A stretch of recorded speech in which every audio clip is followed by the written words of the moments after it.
Eu sou Célia Caiubi, founder da Legal Family, e hoje, junto com a iDivorciei e com a sua fundadora maravilhosa, Kalila Matos, a gente está recebendo 3 convidadas extraordinárias para falar de um tema que ajuda muita gente, que é super recorrente, mas que se fala muito pouco, que é como transformar o fim de um casamento em recomeço. Como aproveitar esse momento, de dor, de frustração, de muitas questões sensíveis, de muitos planos que não se concretizaram, sem olhar para o fim, mas sim pensando que ele pode ser o começo de uma nova vida e que a gente tem como lidar com isso, tem profissionais especializados que podem ajudar a gente nesse momento. E aqui a gente vai cuidar dessas 3 facetas, principalmente a emocional, com a nossa querida convidada Fabiana Aidar, que vai se apresentar daqui a pouco, e nesse painel está representando o Instituto Brasileiro de Práticas Colaborativas. A Marília Teles, que aqui está cuidando e vai falar também para a gente sobre um movimento incrível chamado Divórcio com Respeito, que é exatamente o que a gente espera desse momento. E a nossa querida Mônica Gama, que é vice-presidente de uma comissão de mediação, práticas colaborativas e métodos consensuais do IASP, que é o Instituto dos Advogados de São Paulo, que vai conversar com a gente também sobre uma experiência pessoal, sobre como ela está vivenciando um momento de luto, que não é o divórcio, é a viuvez, mas que a gente viu que tem muitas coisas em comum e muito o que se compartilhar aqui. Então a Kalila, que é minha parceira da Legal Family nesse projeto, vai se apresentar e falar pra gente qual é a nossa intenção aqui com esse bate-papo nesse momento. Bem-vinda, Kalila, muito obrigada. Com muita alegria, da gente poder tocar nesses assuntos tão sensíveis para a sociedade, mas eu fui convidada pela Célia para fazer uma live super especial pro canal dela, e aí a partir disso surgiu a ideia da gente trazer uma discussão mais colaborativa com outros profissionais, porque o divórcio é pouco falado, sem ser questão dos grandes globais estarem na rede para falar da sua própria dor, mas como a gente pode acolher as pessoas nesse momento e estarem a par de bons profissionais, porque isso pode fazer toda a diferença da vida dali para frente. Então nasceu exatamente nessas conversas de como a gente pode colaborar com as nossas experiências. Eu, como uma profissional da área de marketing, como que eu consigo trazer marcas e serviços para ajudar as pessoas nesse momento. E eu tenho uma comunidade de divorciados do Brasil todo, onde é muito sensível e a gente consegue enxergar esses parâmetros relacionados não só com os profissionais, mas também com a sensibilidade com os filhos, com a própria emoção e tudo mais. E aí eu queria agradecer a presença de todas, a partir dessa ideia maravilhosa, e a gente conseguir difundir isso da melhor forma possível. Obrigada pelo convite, Kalila, obrigada pelo convite, Célia. Um prazer estar aqui, e é muito importante essa oportunidade que vocês estão dando para que a gente possa falar sobre o divórcio de uma maneira aberta, informativa, e que as pessoas possam ficar confortáveis a respeito do tema. Meu nome é Marília Oliveira Teles, eu sou advogada, e hoje eu sou uma advogada e mediadora, e hoje eu trabalho exclusivamente com construção de consenso. O que quer dizer isso? Eu sou uma advogada que, ou como advogada, ou como negociadora, ou como mediadora, eu vou trabalhar para a construção de um acordo, de uma composição, para que as pessoas consigam chegar num consenso, que é uma solução de médio e longo prazo, que acomode as necessidades das pessoas na medida do possível, e que todos os envolvidos no conflito, sejam os clientes que estão à mesa de negociação, os filhos, a família, sogro, sogra, tio, padrinho, madrinha, possam conviver com aqueles combinados que essa família está fazendo nesse momento de transformação. Hoje eu estou aqui representando o movimento Divórcio com Respeito, que é um movimento que existe nas redes sociais. Nós temos um núcleo organizador de advogadas do Rio de Janeiro, de Curitiba, aqui em São Paulo, e nós estamos no Instagram, @Divórcio com Respeito. Temos um canal do YouTube que concentra as entrevistas que a gente vem fazendo com vários profissionais ao longo dos últimos 3 anos, porque nós partimos do princípio de que o divórcio ele é multifatorial. E então, para se casar, as pessoas precisam fazer várias escolhas, cuidar, organizar, fazer um planejamento. E para se divorciar não é diferente. E pode ser, inclusive, pouco mais complexo à medida que muitos casais se divorciam e têm filhos. E a gente precisa cuidar dessas crianças também, desses adolescentes ou mesmo dos filhos adultos. A gente precisa cuidar dessa família, a gente precisa cuidar dessa dinâmica. Eu, como profissional da área jurídica, já tenho conhecimento suficiente, estou muito bem acompanhada por vários profissionais da área, mas a gente sabe que divórcio é transição, divórcio é mudança, mas divórcio não precisa ser guerra. Divórcio não deve ser guerra, né? Não é destruição, mas necessariamente é mudança. E nesse momento as pessoas precisam estar bem assessoradas por advogados, advogadas, e que eventualmente vão poder perceber a necessidade também de uma assessoria multidisciplinar, como de profissionais da saúde mental, psicólogos, terapeutas, né? Como a Fabiana vai poder falar um pouco mais aqui do nosso trabalho interdisciplinar, e para que as relações possam ser cuidadas, as dinâmicas relacionais. O casal conjugal deixa de ser casal conjugal, mas ele tem que se transformar num par parental suficientemente bom, num par parental que tenha uma comunicação que os permita cuidar dos filhos, né? A gente tem que cuidar de todo mundo que está ali envolvido. Tem que pensar tanto em convivência, contribuição financeira, seja qual for a idade dos filhos, né? A importância da gente construir protocolos de comunicação nesse momento que está tão difícil, que houve uma escolha, às vezes só por uma das pessoas, às vezes as duas estão de acordo, mas houve uma escolha de que esse casamento não vai mais seguir, esse casamento se encerrou, mas a comunicação precisa continuar no divórcio, com ou sem filhos, para poderem ser feitos os combinados, né? Então, essa assessoria jurídica para verificar qual é a melhor forma disso acontecer.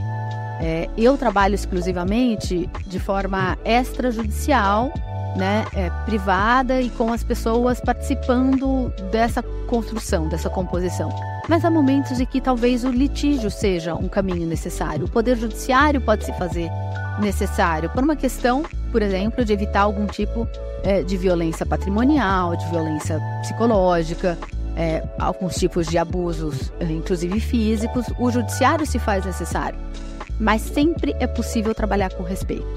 E isso é muito importante que as pessoas saibam. Não quer dizer vale tudo porque eu precisei do judiciário, né? O judiciário dá prazos também, que muitas vezes numa negociação as pessoas acabam, né, que estão menos interessadas em chegar ao final desse processo, e aí entram as causas psicológicas também. Enfim, tudo isso, uma boa assessoria jurídica vai ajudar o cliente a pensar junto, né? A gente trabalha pensando muito, considerando muito o princípio da solidariedade, quando que diz respeito a questões financeiras, né? É preciso ver quais foram os combinados que foram feitos durante o casamento para poder estabelecer os combinados que vão ser feitos pós-divórcio, né? E sempre cuidando para que as pessoas se respeitem e se considerem. Enfim, um dia elas escolheram estar juntas, agora elas estão escolhendo que não vão mais estar juntas como um casal conjugal. E tudo bem, mas vamos fazer isso da melhor maneira, com o menor sofrimento possível. E isso significa, na profissão jurídica, ressignificar também a atuação do advogado, né? E eu brinco que eu faço parte desse movimento que conheça um advogado, tenha um advogado de confiança, confie no seu advogado. Vamos mudar essa imagem, né, do advogado, aquelas piadinhas terríveis, né? O que é uma van despencando de um desfiladeiro com 6 advogados dentro? Um desperdício, porque numa van caberiam 16 advogados. Então, vamos acabar com essa cultura do advogado tubarão, que é o predador, que sente cheiro de sangue. Não, advogado é um profissional que pode ser parceiro, que deve estar junto do cliente, como somos eu, a Mônica, a Célia aqui presentes, que nós vamos pensar juntos nas melhores formas de resolver aquele conflito em qualquer área. Nosso foco aqui hoje é o divórcio, mas vale o que eu estou dizendo para todas as áreas. A gente tem o médico de confiança, né, que ele vai nos indicar um ortopedista se a gente precisar, um nefrologista se a gente precisar. Vamos desenvolver também essa confiança com o advogado. Preciso de uma outra especialidade? Esse advogado vai ser seu parceiro para indicar. Então, Acho que o Divórcio com Respeito é um movimento que pensa no divórcio, nas pessoas, mas também se propõe a ressignificar a advocacia nesse momento. Então, obrigada pela oportunidade. Marília, maravilhoso o que você falou. Então, a importância dessa informação jurídica, de ter um advogado realmente que tenha essa consciência, né? Com o contexto todo da família, não só com o seu cliente, com as consequências disso e desse momento. E aí, como a gente vai falar, né, de recomeço aqui, mas para esse recomeço ser bom, para que essas pessoas realmente consigam levar a vida pós-divórcio de uma forma nova, mais funcional, 3 temas, eu acho, são basicamente, quando se tem filho, né, cuidados nessa questão. E aproveitando essa sua experiência no Divórcio com Respeito, como você poderia falar para a gente, até para introduzir o próximo tema, que vai ser com a Fabiana, essa questão de guarda, de alimentos, de patrimônio, e aí a gente vai emendar para falar do lado emocional dessas escolhas, mas principalmente as questões jurídicas. Você colocou muito bem essas expressões e às vezes a necessidade de se ir ao judiciário, e hoje a gente tem esse movimento, né, de protocolo com perspectiva de gênero. Então, quais são essas inovações? Como você vê também a sensibilidade do poder judiciário mesmo em relação a essas questões, a esse momento de vida, a essa experiência de violência patrimonial?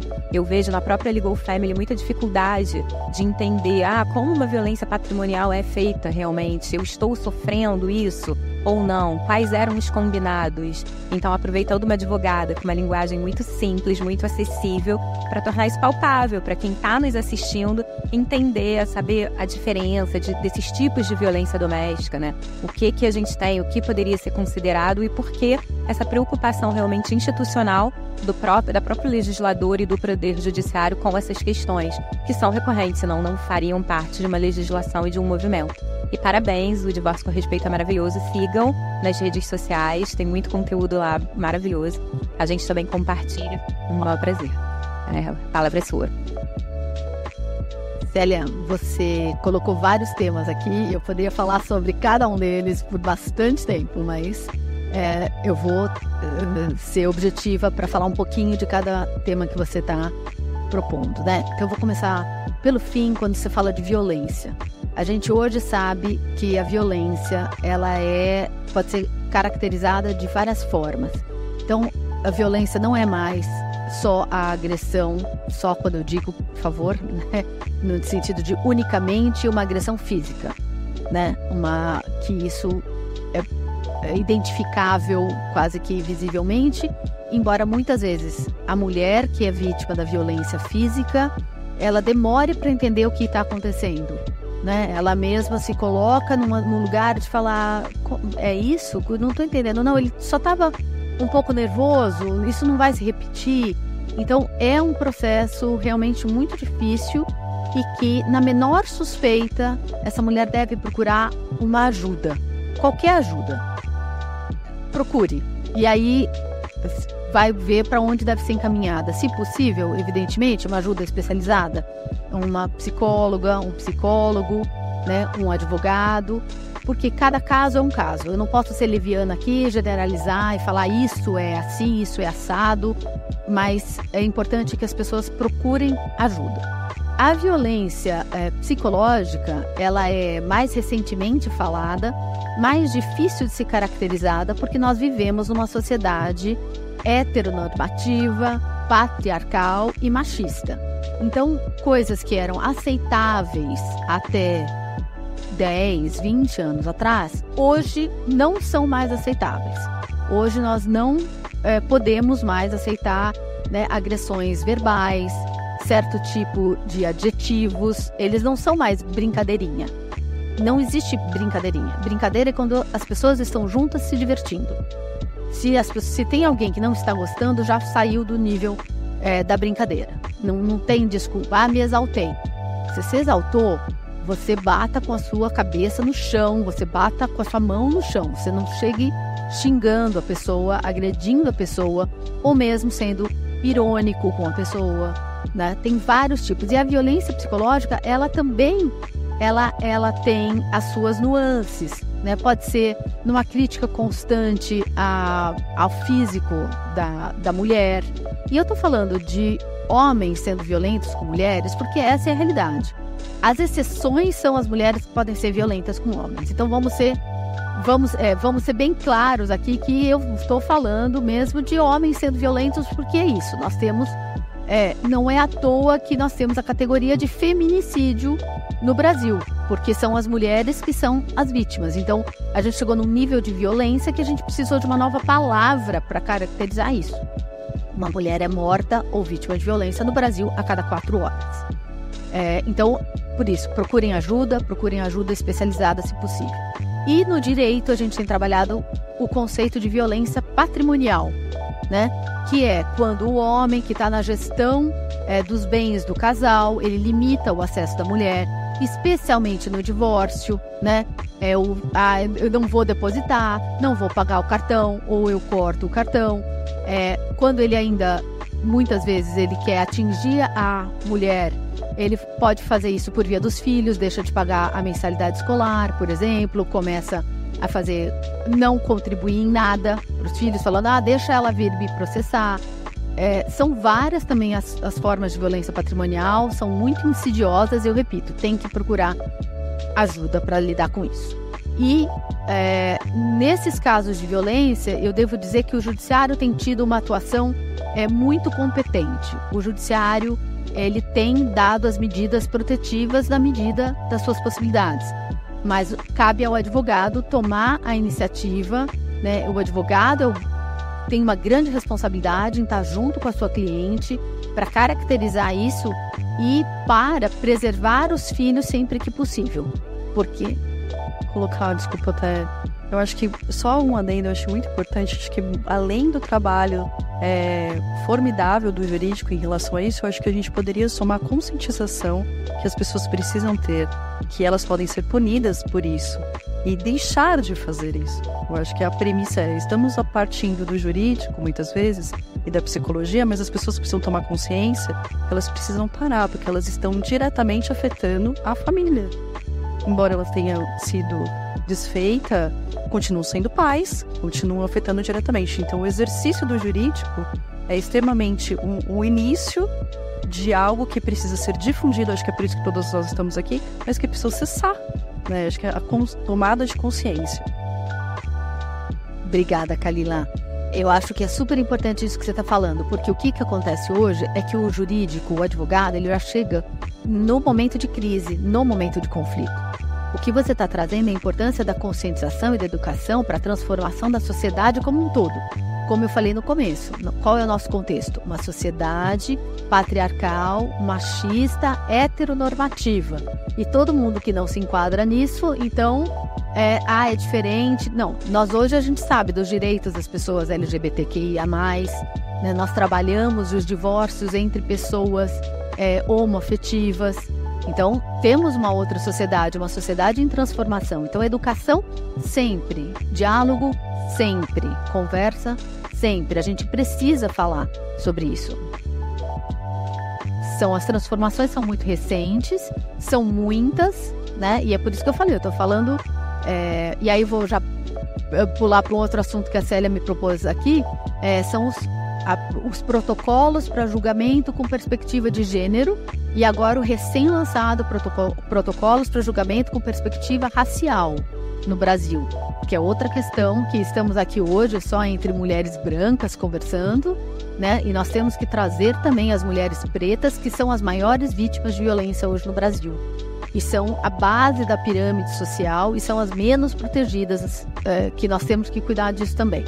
Mas é tudo tão recente que o judiciário, e eu acho muito importante esse trabalho do Conselho Nacional de Justiça, ao editar esses protocolos, que é falar, recomendo a leitura, inclusive para leigos, eles são muito claros, são gratuitos, é só baixar o PDF, está lá no site do cnj.jus.br, porque eles descrevem de uma forma muito didática, o que é protocolo de gênero, o que você precisa estar atento. Então, uma das coisas básicas, né? As mulheres, em geral, ganham menos do que os homens. É número. É fácil, você pega qualquer pesquisa privada ou do IBGE, por exemplo. Isso, portanto, acontece nas famílias. O casal que trabalha, a mulher muito provavelmente ela vai ser menos remunerada do que o homem. Não, qual é o impacto disso no divórcio? Você tem que levar isso para a mesa de negociação. E quantas mulheres ainda não abrem mão de parte do tempo do seu trabalho remunerado para se dedicar à família? E como é que você vai lidar com isso no divórcio se essa pessoa vai precisar, como ela vai continuar cuidando desses filhos, porque havia um acordo no casamento. Agora não há mais o casamento. Qual vai ser o novo acordo? Que cuide dos filhos, garanta o tempo de convivência com os filhos, de ambos, porque filho precisa de quem exerce a função materna e a função paterna. E aqui eu estou querendo trazer os casais homoafetivos para dentro dessa conversa também, mas e que haja um equilíbrio e uma solidariedade financeira nesse sentido. E nós, sim, o cuidado com os filhos implica o cuidado, implica o pagamento das necessidades, a convivência e essa questão financeira também entre os adultos. Porque, além de tudo, a gente tem uma outra questão que eu acho que é um próximo passo, que a gente já no direito das famílias, o Instituto Brasileiro de Direito de Famílias, por exemplo, já vem refletindo a respeito, que o casal constrói junto um determinado patrimônio. Ótimo, a maioria de nós casa na comunhão parcial de bens, porque é o regime legal no Brasil hoje, termina o casamento, metade para cada um, beleza? Não. Por quê? Porque a mulher vai terminar este casamento ganhando 30% menos que o homem. O homem, se ela parou de trabalhar, então aí a diferença é ainda maior. Por que a divisão do patrimônio tem que ser 50% para cada um? Por que eu não posso pensar numa compensação pelos anos de trabalho doméstico e de cuidado dos filhos não remunerado? Se a gente já sabe que se o trabalho doméstico, realizado dentro de casa fosse remunerado, ele representaria uma porcentagem enorme, que eu não vou chutar aqui o número, uma mudança no produto interno bruto do Brasil. Então, acho que aí eu já estou falando de coisas que eu e vários advogados, a gente está pensando nessa sociedade que está em transformação, mas que tem tudo a ver com o princípio da solidariedade, né? E aí, só para finalizar, para eu não me estender aqui, essa questão de gênero, então, hoje está na mesa de negociação, e eu posso dizer que eu já falei, trabalho num recorte privilegiado de marcadores sociais, né, de pessoas de classe média, média alta, aqui em São Paulo, capital. E eu posso dizer que há 10 anos atrás, essa questão de gênero não estava na mesa de negociação como está hoje. Então, essa mudança, ela está chegando, e ela chega primeiro nos escritórios e depois ela vai chegar no judiciário. Mas o judiciário tem sido rápido com a edição desses protocolos e principalmente com perspectiva racial. E isso não é minha área, mas na área criminal a gente vê como faz diferença a cor da pele da pessoa que é acusada de cometer um crime. Então, a gente está em várias mudanças, gente. Estamos no olho do furacão, mas eu acho que caminhando. Aproveitando esse comentário sobre essa diferença de cor da pele, tem um livro muito bom, chamado Teoria da Argumentação Jurídica, que fala que nos julgamentos a beleza influencia. Então, é essa questão visual, né? Se é homem, se é mulher, a apresentação, e principalmente o fato do humor dos julgadores naquele momento. Então, essa questão, aproveitando que é uma paixão também, a tecnologia pode ajudar nessas métricas, né? De você conseguir fazer uma justiça mais equânime para casos que são muito parecidos, sem ficar à mercê desse humor ou dessa visão pessoal que cada um tem a respeito do outro e de como ele se apresenta. Mas isso é tema com uma outra conversa. E agora a gente vai falar com a Fabiana Aidar. E ela está representando o Instituto Brasileiro de Práticas Colaborativas, mas eu vou fazer uma breve introdução do que são as práticas colaborativas, porque a gente quer aproveitar muito a Fabiana com a expertise dela, que é essa questão emocional. Então, ela é psicóloga e ela vai falar com a gente sobre essas questões emocionais desse momento de vida, dessa transição e desse recomeço. Mas o Instituto Brasileiro de Práticas Colaborativas, ele nasce, né, com o Prêmio Novare e com a difusão dessa prática aqui no Brasil. E como a Marília bem colocou, todas nós trabalhamos nessa seara, que é uma prática multidisciplinar, né, que inclui profissionais de áreas diferentes, além do direito, para cuidar de casos não só relacionados ao direito de família, ela está crescendo em outras áreas, principalmente a empresarial, porque são demandas realmente de relacionamento Então, quando você tem vínculos fortes, é muito importante cuidar de todas as searas, porque nós somos humanos e os humanos são muito multifacetados. Então, a gente tem um projeto de lei 890 de 2022 em andamento para que essa prática realmente seja parte do sistema jurídico, da legislação, para que outros profissionais, independentemente da capacitação, tenham uma orientação sobre como proceder fazendo esse acordo colaborativo e construindo acordos conjuntamente. Mas hoje temos uma capacitação pelo Instituto Brasileiro de Práticas Colaborativas e os profissionais que atuam nessa área, não se limitando a esses, mas são os mais comuns, são o advogado, que cuida da parte jurídica, o neutro financeiro, que cuida da parte financeira, né, de qualquer relação, pode ser familiar ou empresarial, ou o conflito que surgir, e esse que cuida da parte emocional, que é exatamente a Fabiana, e é com ela que a gente vai conversar agora. Então, pegando tudo isso que foi dito pela Marília, de formas de resolver o divórcio, de questões que a gente deve observar, de peculiaridades das partes, né, em relação a gênero, em relação a questões socioeconômicas, tudo que diz respeito ao ser humano, como, Fabiana, que a gente deve olhar para isso na parte emocional, em todas essas fases, desde o início, né, quando você percebe, por exemplo, uma questão de violência, ela tende a escalar, então você começa a falar mais alto, você começa a ter um grito, como lidar com isso, perceber isso, sair desse contexto e dessa dinâmica disfuncional. E aí sim pensar, estamos caminhando para um desvínculo, é um caso de divórcio? Qual o tempo de maturidade, né, dessa decisão? A gente recebeu uma pergunta, a gente abriu caixinha para pergunta sobre isso, sobre como reconhecer que além de uma crise, além de um problema que existe em qualquer relacionamento, não só necessariamente conjugal, relacionamentos humanos, passamos por conflitos, dificuldades de relacionamento, momentos de vida diferentes, afinidades, né, que vão e vêm, e transformações também pessoais, de projeto de vida, de visões de mundo. Então, como lidar com esse tempo para avaliar se isso é um momento, ou ficar atento para se esse momento se repete, isso é realmente um caminho para o divórcio? É esse momento que eu já devo procurar uma ajuda? Essa ajuda é de um advogado? É de um psicólogo? É de uma equipe colaborativa? Quais são as minhas opções nesse momento? E aí eu vou fazer pergunta extensa para você ficar bem à vontade de cuidar da forma que você achar melhor.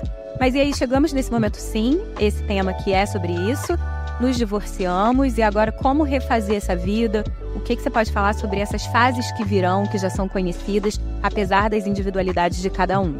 E aborde daí para frente o que você achar que é mais importante, recorrente, que você tem recebido nos seus consultórios, na sua prática, que a gente admira e é muito fã.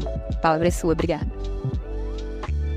Obrigada Célia, Kalila, por estar aqui hoje, na companhia da querida Marília e da Mônica, e por estar, né, entre mediadoras também, e das práticas colaborativas, que é a minha grande paixão. Acho que é onde hoje eu me vejo enquanto profissional, acho que atuando em qualquer ambiente, seja no jurídico, porque eu também atuo no judiciário, e também no extrajudicial. De qualquer jeito, a gente precisa ser profissional colaborativo. Principalmente no judiciário, e acompanho um pouco do que a Marília está falando, a gente está lidando com o humano. Não tem como lidar com o humano não considerando ele dentro da situação que ele está vivendo. Então, acho que independente de qual é a situação, né? Como a gente fala, a violência, não dá pra gente tratar todas as violências como uma única violência, porque cada pessoa, na verdade, cada dupla, né? Cada dinâmica é uma violência. Então, a gente precisa pensar como aquele sistema, né, funciona dentro daquela dinâmica. Então, como aquela pessoa chega até você, qual é a realidade daquela pessoa, se ela chega pelo psicólogo, se ela chega pelo advogado, eu acho que isso fala de um trabalho colaborativo, né? Se chega até mim, né, psicóloga, com uma demanda, onde eu vou percebendo que há uma necessidade, que não é só minha do psicólogo, eu vou dando apoio, mas eu entendo que precisa de um advogado, olha, você precisa buscar uma assessoria jurídica para essa situação, porque aqui eu posso cuidar do emocional, mas eu não posso cuidar dessa outra parte. Então, acho que isso fala do trabalho colaborativo, né? Eu acho que a gente vai formando redes, né, de trabalho, de profissionais que vão dando conta dessa assistência para essas pessoas, porque precisa de tudo isso. Um trabalho só não dá. Então, até pegando um gancho nisso, esse ano eu tive uma oportunidade assim grande de trabalhar, né, ser convidada, na verdade, para atender mulheres que passaram por situações de violência. E é tão interessante que você vê como cada história é uma história, como cada uma tem o seu tempo de não só entendimento do que está acontecendo, até para dar o passo seguinte. Isso a gente vê também no momento da separação. Isso a gente vê, né? A separação não acontece de um momento para o outro. Hoje, vamos separar, né? De hoje para amanhã. É um processo que vai vindo e que às vezes vem de um lugar de violência. Fala, putz, tomei aqui um sinal, né? Piscou um alerta. Aqui tá estranho, né? Fui lá, conversei com alguém, ou alguém falou, não, calma, isso não é nada, vai passar. Alguém falou, cara, fica esperto que isso aqui tá estranho, né? Então, é isso que vai olhando. Então, eu preciso de um apoio, que é alguém que vai me dando um dado de realidade para eu entender se é ou não é. E vou voltando. Às vezes, isso vai se tornando um ciclo muito grande e a pessoa vai tendo muita dificuldade de sair. E ela vai vivendo, né? É 1, é 2, é 3, é 4. E para mim, o que eu acho mais difícil é quando a pessoa consegue chegar ali para fazer uma denúncia e quando ela pensa, né, vocês falaram da questão da família, né? Quando ela pensa nos filhos, ela volta. Aí ela fala, puxa, olha como é que é, né? E um outro lado que eu acho que é um paralelo, né, de outros trabalhos será que todo pai violento, quer dizer, todo marido ou ex-marido violento também vai ser um pai violento? E aí, como as medidas também protetivas acabam se estendendo e também não cuidam desse processo familiar. Então, acho que o nosso lugar, né, enquanto profissional colaborativo, é a gente conseguir olhar para todas essas demandas, para todos esses lugares, né, e tentar dar o melhor apoio para essas pessoas, independente de onde a gente estiver, seja no judiciário ou seja, né, nesse trabalho extrajudicial. E acho que como psicóloga, eu entendo que o momento, né, que as coisas acontecem na vida das pessoas, elas estão muito ligadas a como essas pessoas foram experimentando várias coisas, né? Então, se como aquilo, né, por exemplo, da onde vivem, como foi a relação do casal, né, pai e mãe deles, por exemplo. Que a gente vê muitas histórias que se repetem, principalmente na violência. A gente também vê isso muito acontecer. Eu vou aprendendo, a gente está falando de uma questão de cultura, né? E de como isso vai se repetindo, vai acontecendo e aonde que a gente quebra. A nossa responsabilidade enquanto profissional também está aqui. De falar dessa educação, de falar desse cuidado, de falar da responsabilidade não só da gente, mas do outro também que vivenciou isso e poder falar. E foi interessante que uma dessas moças que eu estou atendendo, ela demorou quase 1 ano para conseguir sair da casa, né, da pessoa, porque quando ela foi na defensoria, começaram a levantar questão de imóvel e tal, ela descobriu que não tem nada, não existe nenhuma documentação. Então, assim, ela não tinha um dinheiro, ela não tinha nada, porque ela não trabalhava, ela não tinha como sair. Então, ela ficou 1 ano, ela e a filha, juntando dinheiro. Para ela conseguir sair de casa. Ela está conseguindo sair essa semana agora. Elas conseguiram alugar um imóvel. E aí ela falou, a minha obrigação agora é ir a todos os lugares que eu puder ir e falar com mais pessoas, mulheres, para poder dizer da minha experiência, o que eu passei para que elas saiam em menos de 1 ano. Porque 1 ano para mim foi muito sofrido ter vivido tudo isso que eu vivi junto com ele dentro de casa. Então, assim, isso é tão tocante, né? Porque não é somos nós só profissional, isso é humano, né? O outro precisa viver e precisa falar, precisa estar junto. Eu preciso ver que o outro viveu isso, superou, para eu poder superar também. E eu acho que essa parte do atendimento psicológico fala de superação, né? Principalmente nessas situações onde a pessoa precisa de coragem, né? Coragem para tomar, seja o passo que for, o passo da separação, seja o passo de sair de uma situação de violência. Ela pode até ter a consciência, Ela pode entender o que está acontecendo, mas ela precisa de coragem para poder sair. Porque a gente não tem um preparo, a gente não tem um acolhimento mesmo, né? De dizer, olha, passou depois disso, o que vem? Né? Não tem um manual dizendo, olha, faz isso, isso, isso. Não, muito pelo contrário, a gente foi educado para, olha, agora você, né, vai para a escola, agora você faz faculdade, agora você casa, agora você tem filhos, né? Ninguém falou, ó, quando você se separa vai acontecer isso, isso, isso.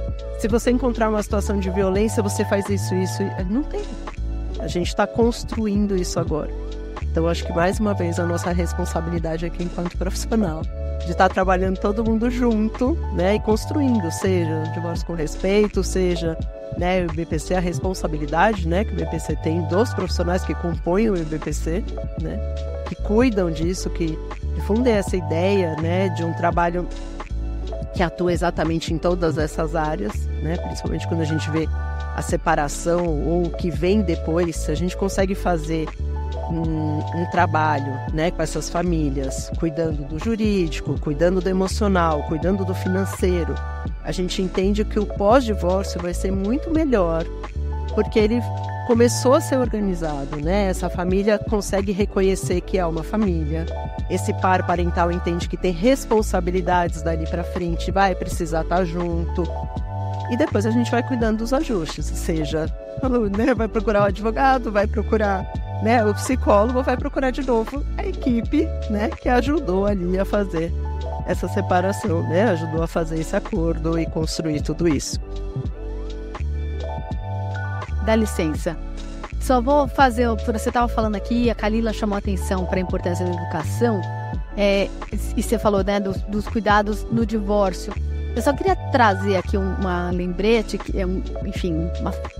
falar que essa ideia do advogado como parceiro é um advogado que ele tem uma função, inclusive, pedagógica na vida das pessoas, né? Da mesma forma como a gente vai procurar um médico para fazer um tratamento, ou pelo menos deveria, né? A gente não deveria se automedicar, e a gente não tem obrigação de ter conhecimento de medicina, a gente não tem obrigação de ter conhecimento jurídico. Só que isso impacta muito a nossa vida, né? E aí, quando a gente pode ter acesso à informação jurídica, esse caso da moça que você falou, né, de que ela percebeu que ela não tinha nada no nome dela, que ela trabalhou, isso é parte de uma cultura machista, de que o homem cuidava de tudo e que a gente não precisava ter informação, e hoje a gente precisa ter informação. A gente precisa saber como cuidar dos bens, né? Então, eu costumo dizer que não é obrigatório, mas é altamente recomendável que se você vai morar com uma pessoa em união estável, se você vai casar, consulta um advogado da sua confiança. Porque a imagem que eu uso é, vocês estão entrando para jogar juntos, né? É um jogo da vida, jogo no melhor sentido, né? Agora, eu posso estar entrando numa quadra de futebol, de salão, com uma bola de basquete. E o outro pode estar entrando numa quadra de beach tênis de areia com uma bolinha de ping-pong. E esse jogo, então, não vai funcionar. Eu tenho que entrar nessa quadra falando, peraí, qual é o tamanho da bolinha que você vai usar? Né? Vai ter rede no meio? Vai ter trava?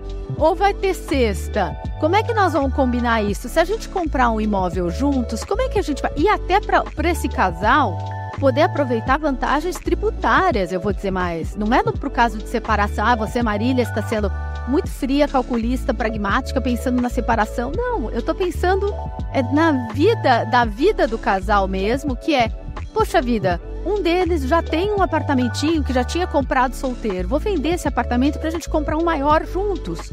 Beleza, mas vamos fazer esse combinado? Olha, esse apartamento que eu tô vendendo, ele vale 20% do imóvel novo. Vamos já colocar no meu nome que 20% é meu e 80% é do casal? Poxa, já vamos deixar por escrito, vamos fazer os combinados antes. Eu acho que essa é uma mudança cultural que a gente vive, que a gente pode ajudar a catalisar, acelerar isso, tanto os combinados têm muito fundo psicológico também, né? Dado, Marília, né?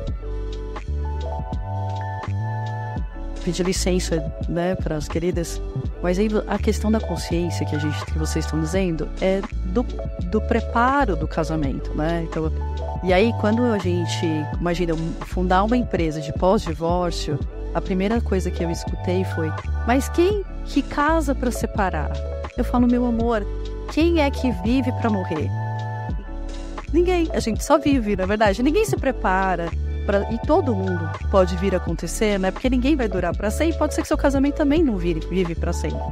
Então, quer dizer, nós temos uma dificuldade imensa em barreiras expressivas para se dialogar sobre os nossos combinados de vida.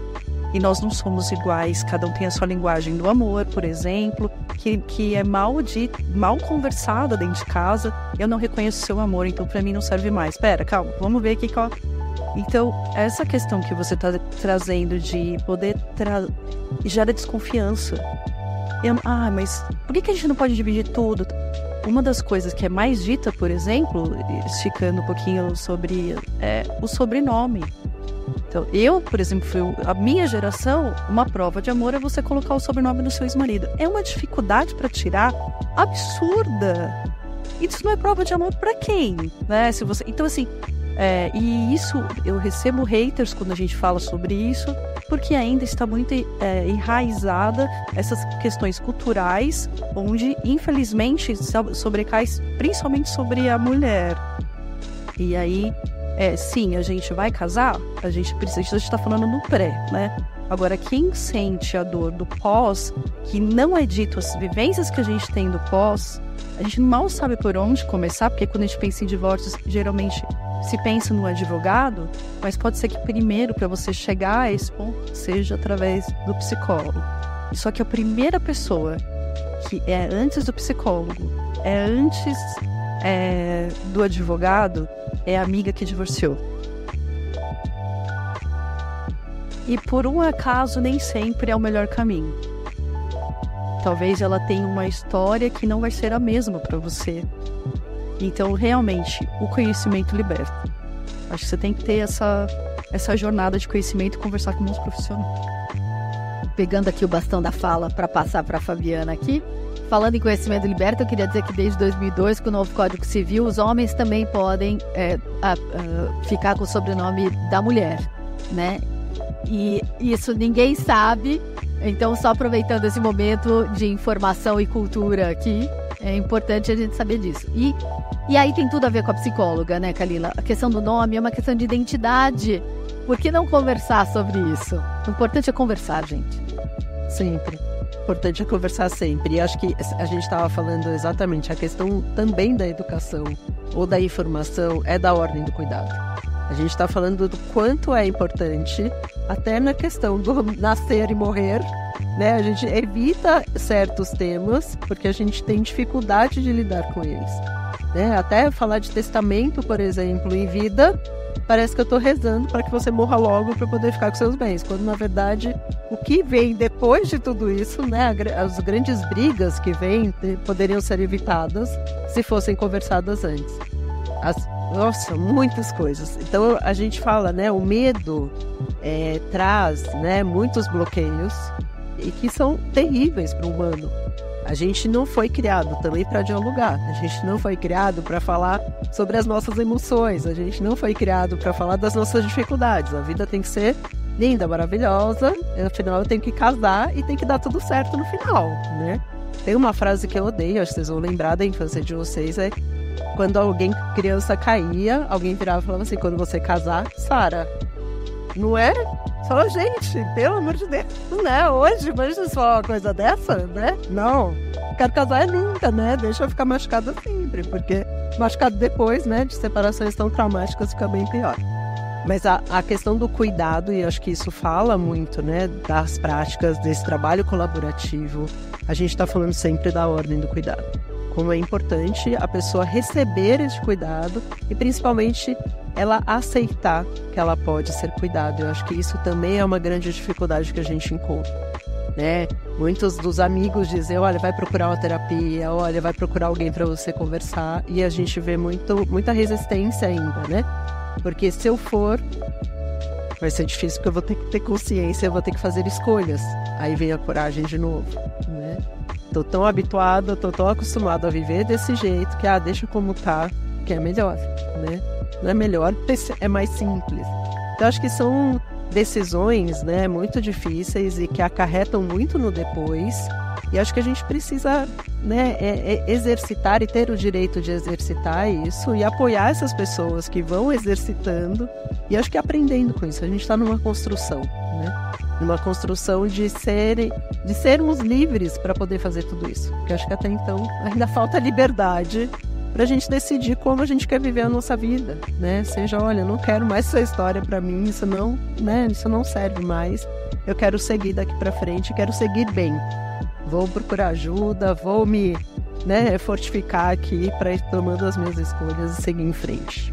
Eu acho que é isso, minha querida. Essa questão que vocês colocaram, principalmente passa pela autorresponsabilidade, né? E a tomada de decisão, a gente fala muito isso nas práticas colaborativas, que é uma tomada de decisão informada, levando em consideração que o momento emocional influi nessa tomada de decisão. Então a gente sabe disso de antemão e tá ali para conceder esse tempo e principalmente os cenários possíveis. Então, o que a Kalila falou de consultar alguém que passou por esse momento faz muita diferença. E aproveitando, né, esse momento empírico para falar sobre exemplos e momento informativo, o que a Marília trouxe dessa questão da necessidade de conversa sobre os combinados, tem vários casos de famosos, inclusive públicos, da própria Samara Filippo, que teve um problema sério sobre exatamente isso. Desde a entrada, um patrimônio que foi construído por mim, e na hora da separação e da partilha, o meu nome não constou naquele bem. Como eu vou fazer para comprovar a minha participação? E o quanto isso repercute também no relacionamento, na criação dos filhos, naquela questão que a gente sabe, né? Naquele dilema de lealdade. A minha mãe tem uma narrativa que é muito correta, porque realmente ela está sendo prejudicada patrimonialmente por um combinado que não foi previamente previsto, que seria possível, que é o que a Kalila trouxe, porque tem questões que são previsíveis, não necessariamente vão acontecer com a gente, mas elas podem sim acontecer porque acontece, é da vida, né?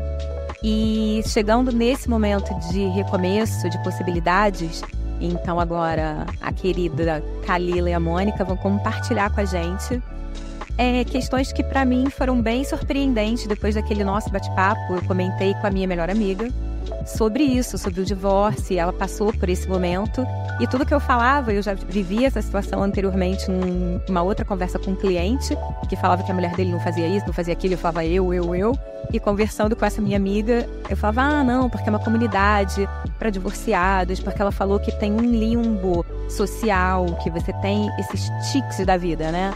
Cresci, me formei, tô namorando, vou casar, casei, vou ter filho, essa cobrança social sobre isso. E quando você cumpre isso e depois se separa, você não tem ali um lugar, uma turma, né, um time. E ela falava porque realmente as amigas ou estão casadas ou estão em outro momento e ali você fica bem perdido, sem saber muito qual o seu lugar. E conversando com a Mônica, que tá aqui e passou por uma perda, que foi a viuvez, então assim, a perda não pelo divórcio, mas também se sentiu muito nesse lugar de vulnerabilidade e de inadequação social, porque as pessoas respeitam esse luto. Então eu queria que fosse compartilhado aqui a experiência da Kalila sobre esses dois lados, né? Da família, dos amigos que se afastam, até por respeito, não é por mal, de como a pessoa que se vê nesse lugar de exclusão se sente, como a gente pode ajudar socialmente os nossos amigos, como acolher, como trazer, pensando nesse cuidado que foi colocado aqui. E na realidade, né, sabendo, lógico, que cada vida, cada situação é única, mas como a gente pode usar esse espaço aqui para falar sobre isso de uma forma educativa e que acolha esse tipo de momento de vida que ninguém escolhe, mas que acontece, que é previsível, que pode passar. E a Mônica também vai compartilhar, depois da Kalila, a experiência dela sobre tudo isso que a gente está falando. Bom, acho que falar da divorciada é falar da minha história, né? Eu sou uma mulher divorciada e aí eu tive acolhimento jurídico porque meu irmão é advogado, mas não foi um acolhimento, por exemplo, colaborativo, né? Então, eu não entendi um terço. Sinceramente, olha que eu sou uma mulher formada, mas eu não entendi o tal juridiquês. Então, eu não me senti, não foi um acolhimento humanizado na época que eu divorciei, e eu não acreditava que, além de ter toda a questão emocional, que realmente abala qualquer sentimento de luto, né, tão forte, porque você acaba abrindo mão de um sonho do casamento, que é o que a sociedade te apresenta, né? Eu sou uma mulher 40+, e a minha geração tem tido muito mais expressividade pedindo divórcio, porque tem mais consciência em relação aos abusos, ou simplesmente porque desistiu do casamento, né? Estressou. E aí, quando eu vejo que falta humanização por parte da sociedade em todos os âmbitos, aí eu falo familiar, de amizade, no trabalho. No trabalho, por exemplo, a nossa performance cai, é o que a gente conversou no bate-papo que a gente teve, né, Célia? Não há um acolhimento por parte do RH, onde precisa contemplar essa questão do luto, do divórcio. Por exemplo, a questão dos amigos não tem tanta paciência do acolhimento, dos pais tomam muito partido, a família toma partido. Eu tenho casos, por exemplo, na comunidade qual eu sou administradora, fundadora da Divorciei, que começou-se depois uma comunidade, mas tem toda uma história antes. Mas, por exemplo, esse limbo que a gente passa a pertencer. É um lugar onde a sociedade não olha, onde as pessoas não têm paciência, onde simplesmente se recolha daí, coloque a sua energia numa nova relação, onde você não tem nem como você cuidar de um novo relacionamento tão machucado, ou você ter uma hiper performance no trabalho para você não pensar. Então eu vejo que a sociedade nos torna robôs, né? Você tem que engolir todos os seus sentimentos negativos ao deixar isso fluir. Quando toma a iniciativa de fazer uma comunidade, as pessoas se tornam pertencentes. Elas dividem as mesmas dores.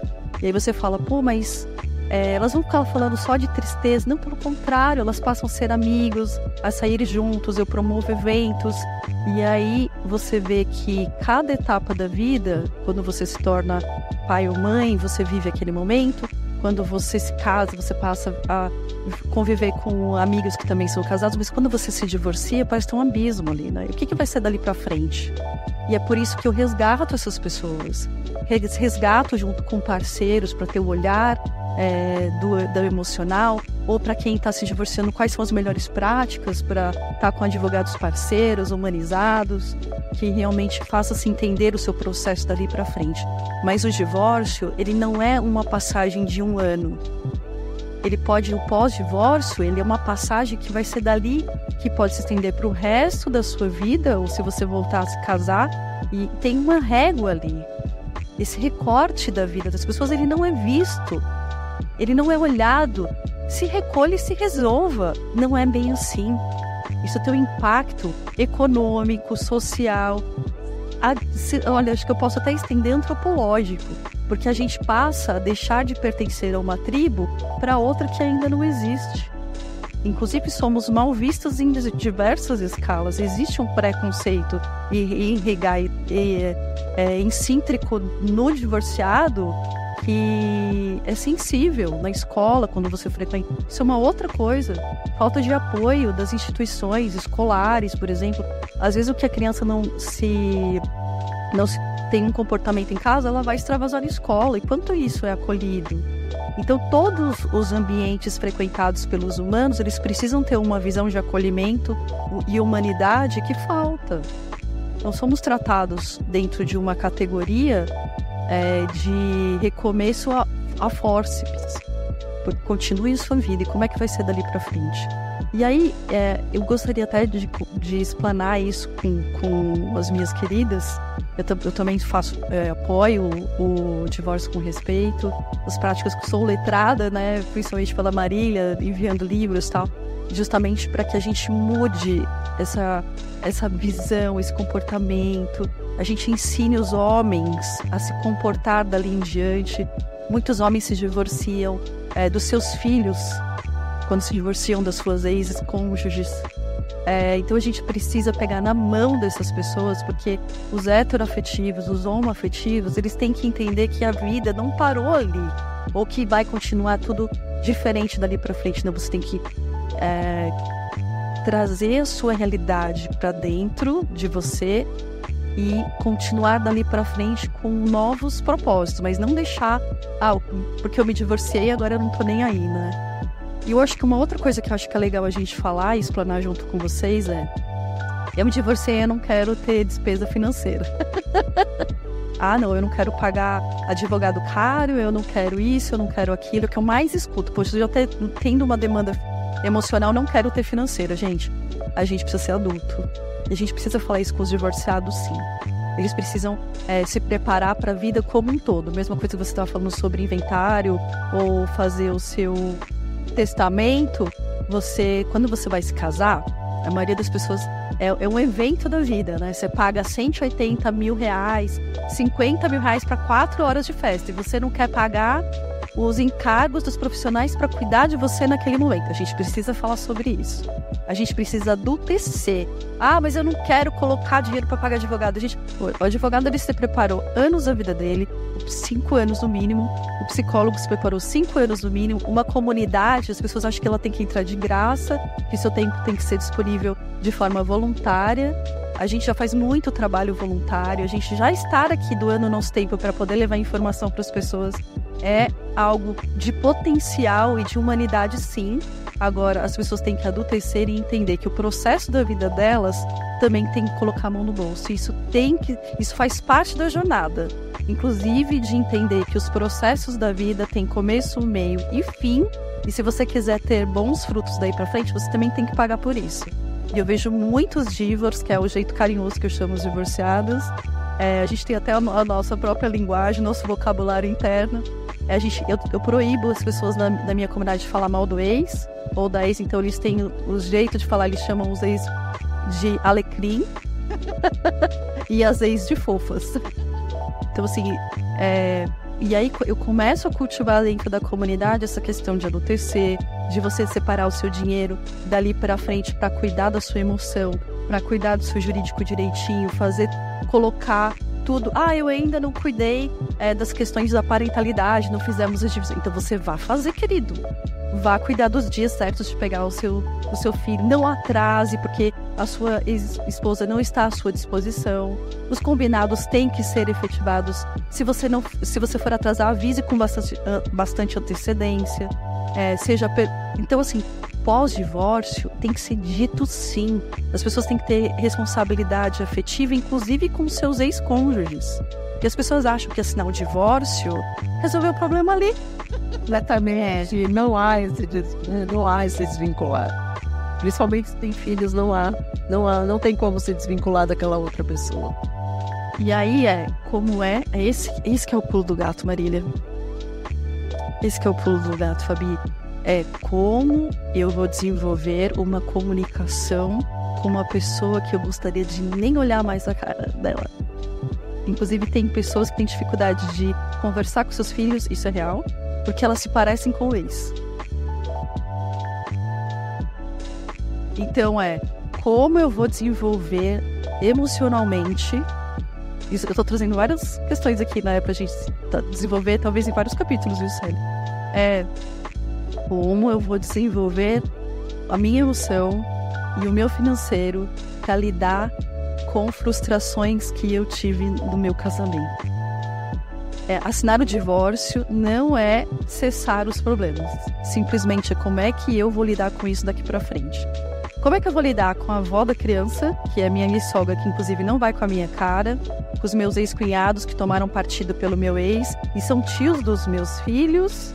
Como é que eu vou lidar? Então, assim, entenda que o jurídico, ele acertou seus processos em relação ao financeiro, sobre partilha, datas, e agora a parte da emoção. Como é que... É uma jornada, e ela não é uma jornada curta. Ela é uma jornada longa, porque você tem que cuidar das suas feridas, porque você tem responsabilidade, inclusive com a emoção dos seus filhos. E ninguém para pra pensar nisso. Quando a gente se divorcia, a gente coloca as nossas crianças internas pra brigar. E aí eu falo, gente, abaixe tranquilidade, cada um tem um jeito de cuidar dos filhos. Eu vou abrir um parênteses. Eu chegava muito triste quando meu filho, por exemplo, voltava das férias e meu ex-marido não tinha cortado as unhas dele. Eu achava isso um absurdo. Como é que deixa a unha da criança chegar? Calma, minha filha. Cada um tem o seu jeitinho de cuidar, ele é melhor do que você para cuidar em muitos outros sentidos que você não é. E aí quando eu trago essas pequenas verdades para dentro de uma comunidade, eu vejo que as pessoas começam a ficar mais brandas, sabe? E eu preciso muitas vezes trazer as minhas vivências, que não são talvez as melhores, mas são reais, são humanizadas. Eu faço terapia, eu trago as minhas questões do meu divórcio, de como eu lido com a família do meu ex, para que a gente consiga dividir isso da melhor forma possível. Não vou me estender demais, mas eu gostaria de dar um recado para os divos e para os recém-divorciados, que eu chamo de machucadinhos, né? Que os recém-divorciados, eles estão numa fase, os superados, eles começam a ter uma visão melhor, eles começam a lidar melhor com o ex, mas a missão mesmo é com as nossas crianças. Nós estamos gestando adultos, gestando mesmo, não é porque não precisa estar necessariamente no ventre, né? Mas a gente está o que a gente está projetando para as próximas gerações de filhos e divorciados? Quanto que o sistema ainda é burocrático para lidar com o pós-divórcio? Quanto que as empresas, as marcas estão apoiando o recomeço das pessoas?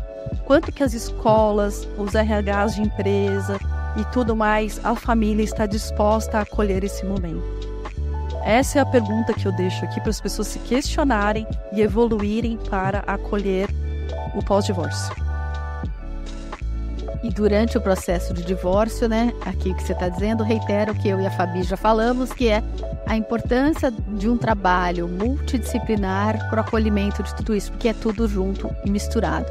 E aí eu queria aproveitar esse espaço aqui para dizer que no canal do YouTube do movimento @divórcio com respeito, a gente tem várias entrevistas com pediatra, com um profissional de RH, a gente tem até com o palhaço, a gente tem com psicólogo, a gente tem com uma pessoa que trabalha mindfulness, porque são muitas as questões e que a gente pode ter essa visão caleidoscópica de como lidar. Então também recomendo o canal, vocês vão lá assistir. Eu queria fazer uma contribuição, que eu acho isso muito importante. Você falou da escola, que é uma informação que poucas pessoas sabem, né? A escola é obrigada a compartilhar com ambos os pais, seja lá qual for o tipo de guarda, seja lá, a não ser que tenha uma medida protetiva, óbvio, com a criança, né? Ela não pode entrar lá, ela não pode buscar, mas ela pode obter informações escolares sobre o filho. Então isso é uma coisa que poucas pessoas sabem e a gente precisa falar sobre isso também, inclusive com as instituições. E um outro ponto é, a partir das oficinas, né, a gente foi fazer muitas capacitações aí Brasil afora, e uma delas foi levar às escolas as oficinas, porque a ideia era que as escolas oferecessem para os pais. Então, dias abertos de parentalidade, oficinas de parentalidade, para falar exatamente disso que a gente está falando, dessa preocupação do que acontece, né? Acaba-se esse casal conjugal, mas o par parental é para sempre, né? Como esse plano, né, parental vai ser executado dali para frente.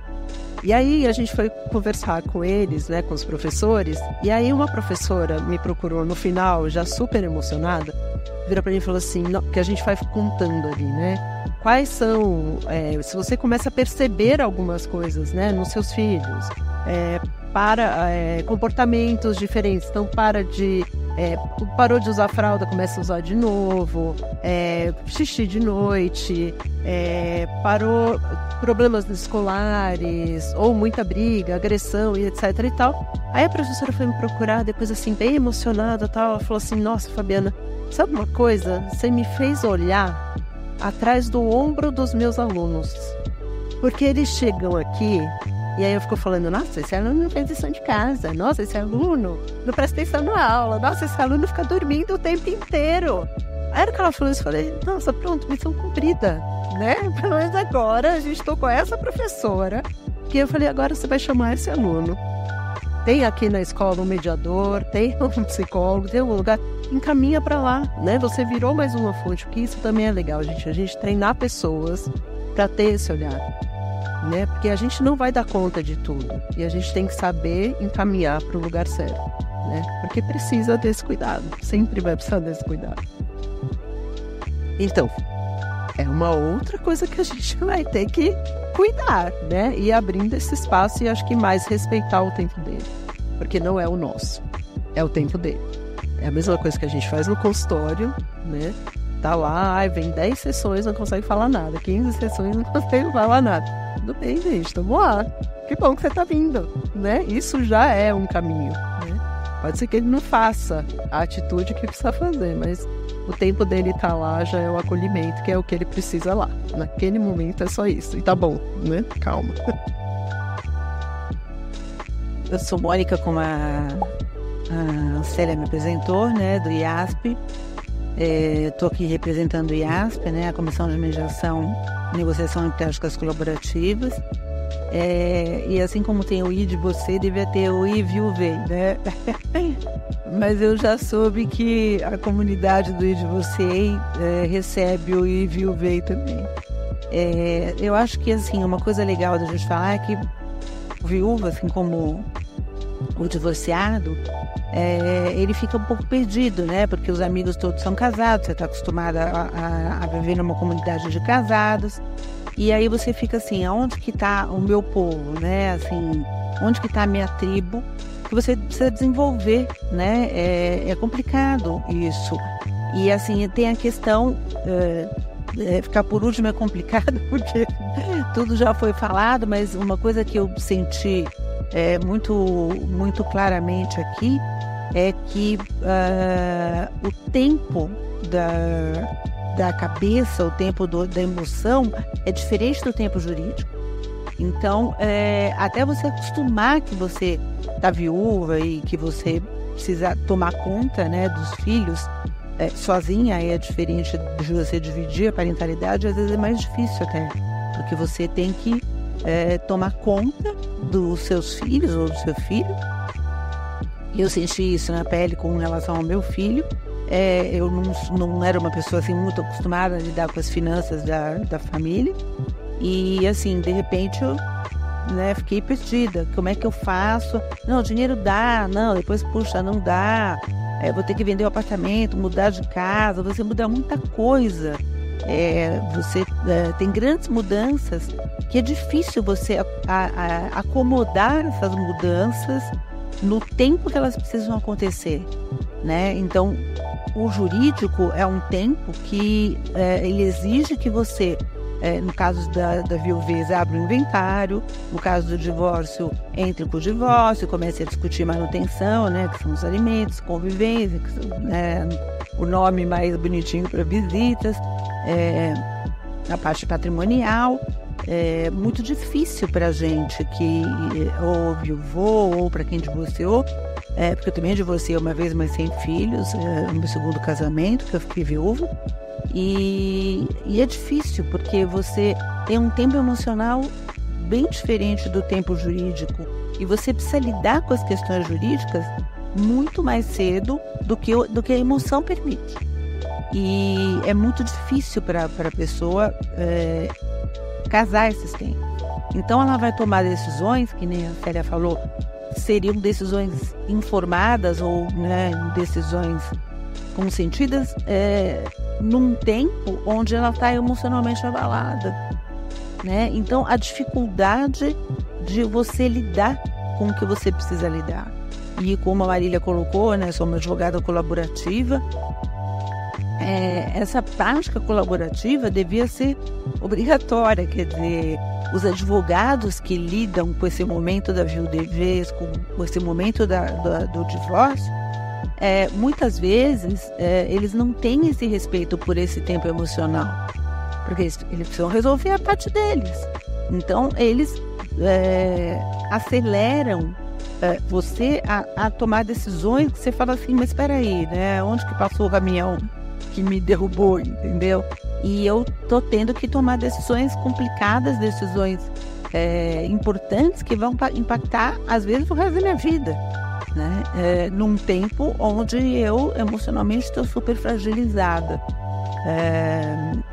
E a questão, infelizmente, hoje ainda, na questão da viuvez nem tanto, mas na questão do divórcio, da cultura do litígio no Brasil, né? Então, eu vejo, eu como advogada colaborativa, que também hoje trabalho mais com consenso, esse ano resolvi abandonar o litígio. É muito difícil, porque as pessoas normalmente elas chegam querendo o litígio. Depois elas podem até entrar em acordo, e tem uma estatística americana que eu acho que se aplica totalmente aqui no Brasil também, 90% ou mais do que 90%, 95%, 90%, mais que 95% dos litígios terminam em acordo, porque ninguém aguenta brigar tanto tempo, né? Emocionalmente muito desgastante, né? Então você fica com aquelas petições jurídicas que muitas vezes, com o juridiquês, né, como a Kalila colocou, que a pessoa que divorciou nem viu a petição. E aí o outro divorciado fala assim, mas olha o que você falou de mim. Mas eu não falei isso. Quem falou foi o advogado. Sem, às vezes, nem consultar. E muitos advogados falam, não, eu não passo para você minha petição. Eu vou tocando o processo, eu só vou te informando. Só que a pessoa não viu a petição, que de repente falou um monte de coisas que podem ser verídicas ou inverídicas, mas que ela não estava afim de falar para aquele outro parceiro, né? E aí a petição leva para o outro parceiro e para o outro advogado informações que nem sempre são relevantes ou nem sempre são de desejo da pessoa de divulgar. O outro advogado interpreta da maneira que ele quer também e vai responder na petição coisas que estão na cabeça dele e que muitas vezes ele também não consulta o ex-cônjuge ou o seu assessorado, digamos assim, e fica uma discussão entre os advogados, né? E aí vem aquele filme, o filme da Regra dos Outros, aquele outro, o outro, a história de um casamento, que assim, os advogados começam a dar conselhos para os próprios clientes, que ele fala, espera um pouquinho, não era isso que eu queria. Aí chega a petição, mas por que chegou essa petição? A gente estava conversando tão amigavelmente, de repente eu sou citado, sem nem saber que esse processo começou, né? Por que não foi conversado isso antes? Olha, vai chegar aí um oficial de justiça que vai te citar e que a gente vai começar o processo de divórcio, mas com respeito, né? No momento do divórcio, com respeito. E a importância do trabalho multidisciplinar, tanto na viuvez quanto no divórcio, né? A multidisciplinar, né? No sentido terapêutico, quer dizer, você ter um profissional de saúde mental te ajudando, porque é um momento delicado, que nem a gente falou, a gente toma decisões que têm que ser informadas, que têm que ser discutidas, mas num momento de fragilidade emocional grande, né, onde você eventualmente não está preparada para tomar aquelas decisões.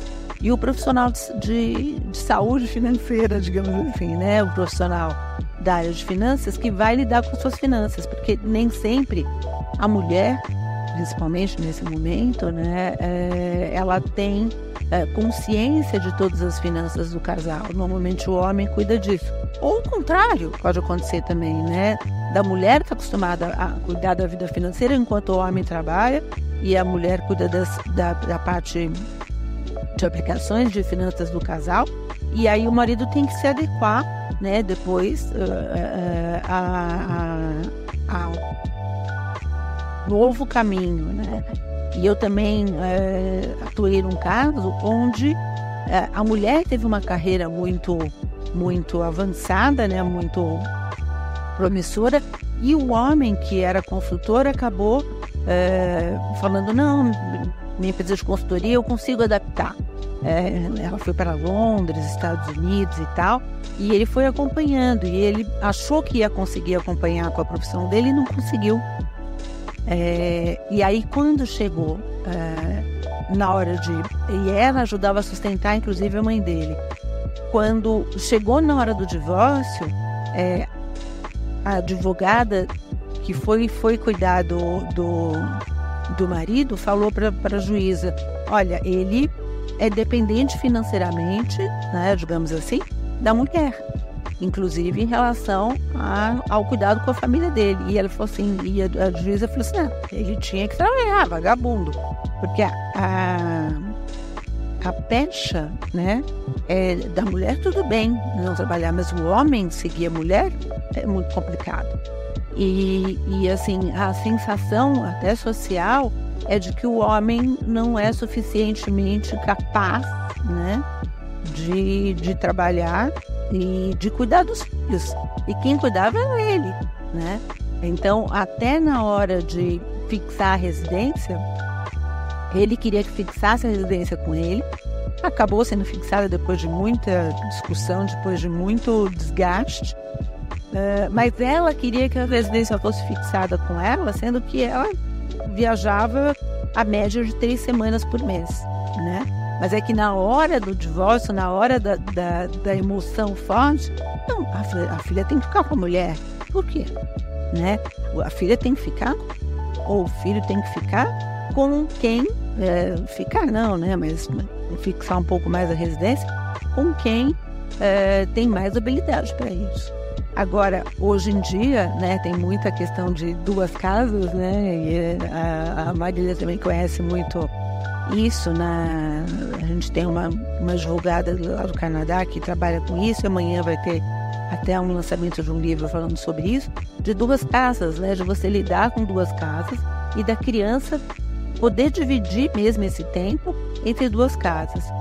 Outro caso que eu cuidei, que também foi bastante emblemático, que não foi teoricamente, quer dizer, acabou sendo colaborativo, mas não com esse nome, de um casal que eles moravam um do lado do outro, eram vizinhos, e a criança morava metade do tempo com cada um, e quem se encarregava de cuidar, porque tem as questões das roupas das crianças, quer dizer, tem um pouco de roupa aqui, um pouco de roupa lá, como é que lá leva para um lado, leva para o outro, etc e tal.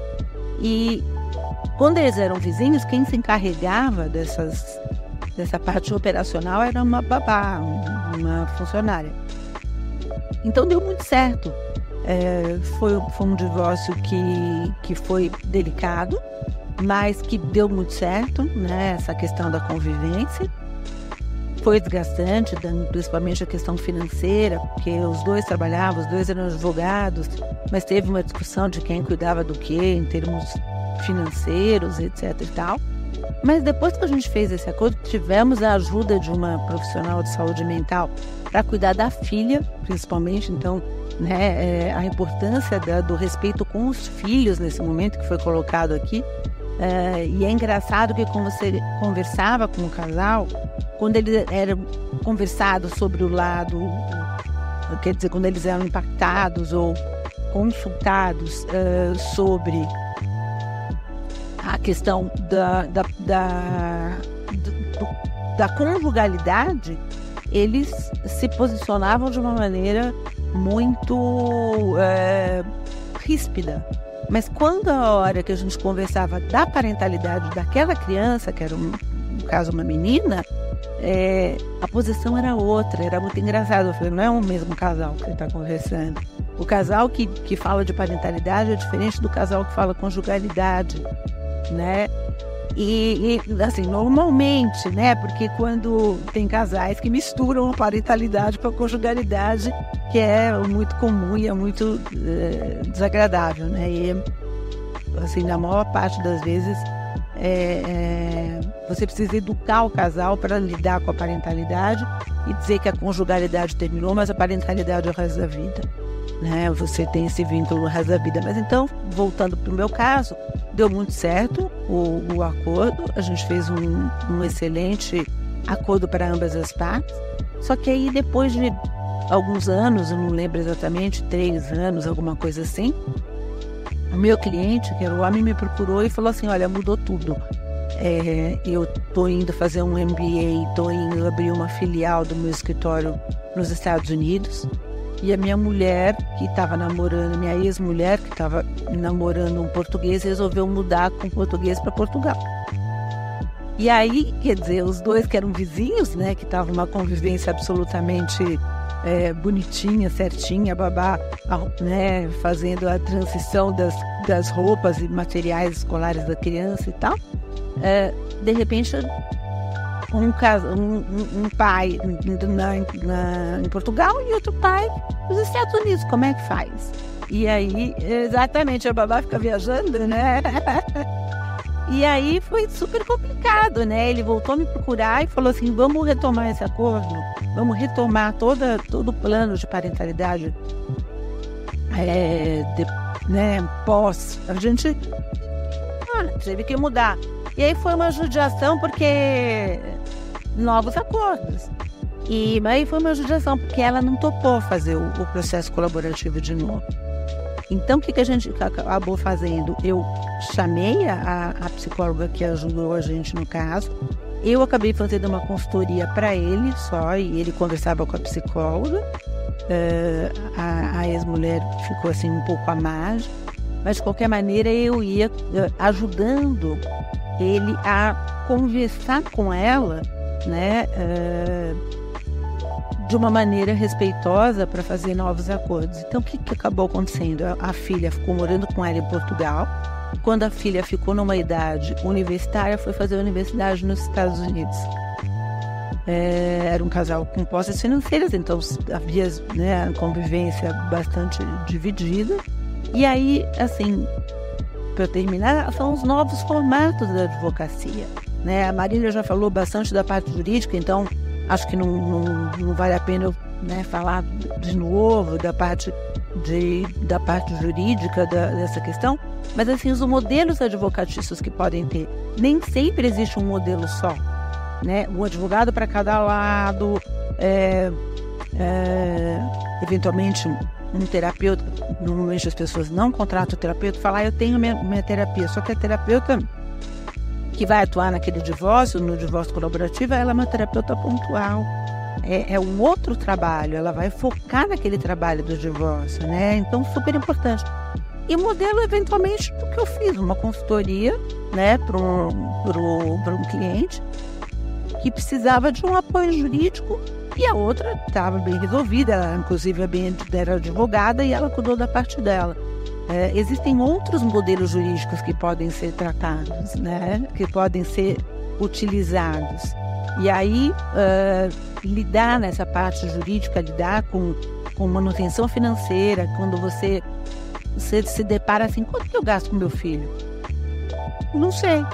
Vamos lá planilhar, porque muitos casais, a maioria dos casais não tem essa planilha, muda porque são 2 residências, né? Muda a necessidade da criança, porque ela vai ter que, né, que nem eu falei, tem roupa na casa do pai, roupa na casa da mãe, ou num casal homofetivo na casa de cada pai ou de cada mãe. E assim, você lidar com a partilha, que nem sempre está bem definida a parte, né, dos bens que são de cada um, porque você tem a comunhão parcial, mas você tem a separação total também, onde como é que fica, né, os bens, como é que fica assim, que bem é o meu, que bem é o seu, da onde vem, e a parte da manutenção e da partilha que eu já falei, e a parte da guarda e da convivência, né? A regra é a guarda compartilhada, inclusive em casais com litígio. Isso está começando a pegar agora aqui no Brasil. É até uma maneira de você forçar o casal a se dar bem, né? Olha, não importa se vocês se dão bem, se vocês não se dão bem, se vocês têm uma convivência harmônica ou não, mas vocês vão partilhar a guarda e vocês vão ser obrigados a se entender, né? Isso eu particularmente concordo. Tem muita gente que fala, não, tem que ter a guarda exclusiva, quando o litígio é muito forte e tal. Eu acho que não. Eu acho que o casal tem que aprender a partilhar a guarda. E a convivência, isso é muito difícil, quer dizer, que é uma outra questão jurídica, né? Eu estou aqui falando um pouco mais da questão jurídica, a questão de você estabelecer uma convivência que funcione muito para o casal, que pode funcionar muito bem para o casal, mas aí você chega no judiciário, o judiciário não concorda com aquilo, né? Você bate muito nessa questão do Ministério Público, que aí, por exemplo, tinha um casal que eu também fiz o divórcio, que eles combinaram, não acho ideal, mas no caso deles funcionava muito, a criança ficar uma semana com cada um, ou um dia com cada um. No caso do meu cliente, era uma semana com cada um. E quando bateu no Ministério Público, ele falou, não, né, a criança vai ficar sem um vínculo residencial, ela tem que ter um vínculo daquele casal, sem referência de lar, que é exatamente isso, e sem uma fixação, né, isso vai atrapalhar a cabeça da criança. E hoje em dia a gente sabe que não é isso. Para aquele casal funcionava muito bem. E quando bateu no Ministério Público, eles não concordaram. Aí o que a gente teve que fazer? Eu falei, olha, gente, vamos fazer o seguinte, isso é muito comum, põe no papel o que o Ministério Público aceita e vocês praticam outra convivência. Às vezes até você pode retificar isso, e a gente estava conversando, né, se ele está no cartório num cartório, né, judicial. Você põe uma convivência no judiciário e bota outra num cartório. E aí o grande problema que pode surgir, um ponto que para mim pode ser alguém me questionar. Isso resolve o problema prático, mas eu não tenho aceitado fazer isso. Eu tenho discutido com o promotor de justiça, com o juiz, levado laudo, porque eu acho que é uma forma de educar promotor de justiça, é uma forma de educar juiz também. Então, não é o que eu mais gosto, mas é o direito das pessoas e eu acho que é uma forma de divulgar isso. Eu super entendo isso que você está falando, para a vida do casal resolve, mas tem um outro lado que a gente também tem que ter o trabalho, que é educar o promotor de justiça. Pode acontecer, né? Na verdade é muito comum de acontecer isso. Eu concordo com a Marília, acho que você tem que tentar convencer, mas às vezes, por exemplo, um Santo Amaro, no Fórum de Santo Amaro, eu não sei como é que está hoje. O Fórum de Santo Amaro é assim, não aceito outra convivência que não seja X, Y, Z. E aí todos os promotores se acertaram e falaram assim, a convivência vai ser assim. E aí não adianta você entrar com outro modelo de convivência assim, né? Você conseguir que o promotor te fale ok, né? E agora, tudo bem você fazer um modelo diferente do que foi estabelecido juridicamente, ok, mas e a hora que dá problema? Como é que você faz para executar esse modelo, né? Então, é complicada essa parte jurídica aí dessa questão da convivência, de você esbarrar num judiciário que às vezes ainda está, digamos, antiquado em relação, não acompanhou, digamos assim, a evolução jurídica de fato da sociedade, né? Então, muito obrigada, Mônica. Essa questão que envolve o Ministério Público, homologação de acordos, né, de convivência, também depende dos clientes. Eu concordo com a Marília, mas às vezes os próprios clientes têm pressa. Ah, não, tudo bem, vamos fazer assim. Ou então a gente se dá tão bem que nem precisa fazer nada extrajudicial ou por instrumento particular. Então a gente respeita também, né, o protagonismo das partes em relação aos desejos, explica as possibilidades e tem esse trabalho contínuo para que quando esses acordos e a realidade se transformar e mudar, que essas pessoas possam contar com esse apoio, com esses profissionais. Então, caminhando aqui para o fim, que pena, conversa incrível, mas eu queria que, assim, em um segundo, porque o tempo já estourou mesmo, cada uma de vocês deixasse alguma palavra ou uma frase, assim, muito curta, do que vocês acham que seria a definição. A Marília é ótima nisso, quando a gente tem várias reuniões, ela fala uma palavra que defina como você entrou e como você saiu, uma prática que está sendo usada muito na seara empresarial, para realmente aí eu também para um outro tema, mas é muito importante a gente saber como a pessoa chega, principalmente os nossos clientes, e como eles saem, né? Então é isso que eu proponho aqui, que cada uma de vocês, pensando nesse tema de recomeço, use dessa palavra ou dessa frase para deixar aí um auxílio, uma reflexão, ou o que vocês acharem importante nesse momento para quem nos assiste. E é isso aqui, a minha palavra está aqui, a Legal Family já vou aqui colocar à disposição. A gente fornece essas informações jurídicas sem juridiquês e também conecta com profissionais que facilitam a sua vida em família. E a minha palavra é essa, se informem e realmente melhorem essa comunicação para que essa família seja funcional, feliz e consiga aí passar por todas as fases unida e preparada, né, para essa vida e morte que é inevitável. Então, Kalila, por favor. Bom, na minha parte, eu tô aqui para representar os divorciados. Acho que enquanto as pessoas puderem olhar para si com calma, terem a dinâmica de o que elas querem daqui para frente, mesmo que não esteja tão fácil de enxergar, né, uma luz no fim do túnel, como a Mônica falou, a gente não está tão preparada, mas isso é um período que passa. E eu me comprometo de, se você estiver passando por qualquer coisa nesse sentido, vem até aí Divorciei, deixa a gente te auxiliar. Tem uma comunidade gigante que já passou, está passando pelos mesmos processos que você. A gente gostaria muito que o divórcio fosse visto de um outro patamar, de um outro panorama. É um grande input na vida das pessoas, pode se ressignificar tudo. Então aqui a gente falou sobre você ter informação, mas a vida continua e a gente está aqui exatamente para poder te ajudar daqui para frente. Bom, agradeço pela oportunidade desse encontro, dessa troca. Queria dizer que o Divórcio com Respeito está à disposição, assim como sei também que o @práticas colaborativas está à disposição, né, Legal Family, então é muito importante. Mas eu encerro dizendo que amor dá trabalho, em qualquer momento da vida, e com o meu escritor querido Guimarães Rosa, né, o que a vida quer da gente é coragem, e as pessoas nunca estão prontas, elas afinam e desafinam, e é assim que a gente vai seguindo. Muito obrigada. Acho perfeito isso.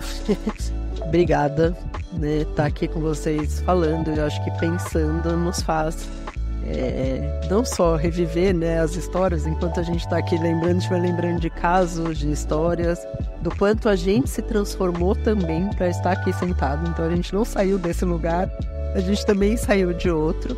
E acho que também trago, né, uma fala que me tocou muito essa semana, assim, que é: a gente não se transforma sozinho, né? A gente se transforma na relação com o outro. Então que nós aqui, enquanto profissionais ou enquanto pessoas, possamos sim promover esses encontros de transformação, né? Acho que a nossa responsabilidade é essa, seja dentro de um trabalho colaborativo, além da nossa postura ser colaborativa, independente de onde a gente estiver. Que a gente coloque, né, a verdade de cada uma das pessoas como sendo verdades possíveis de serem dialogadas. Então acho que essa é a nossa, né, missão mesmo de vida.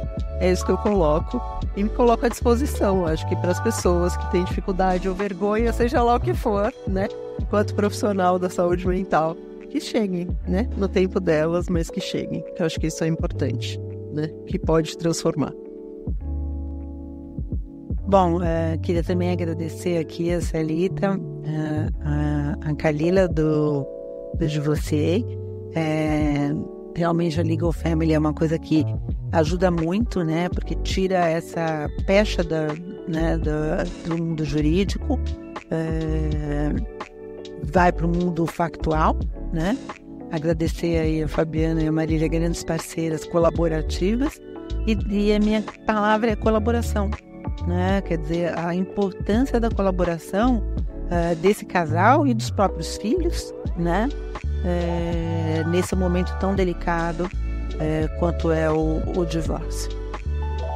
Muito obrigada, até o próximo, e a gente continua aqui facilitando a sua vida em família com informação e conexão, e siga a gente nas redes sociais, @Legal Family Brasil, no nosso canal do YouTube, e todas as nossas convidadas maravilhosas que estão aqui. Até o próximo.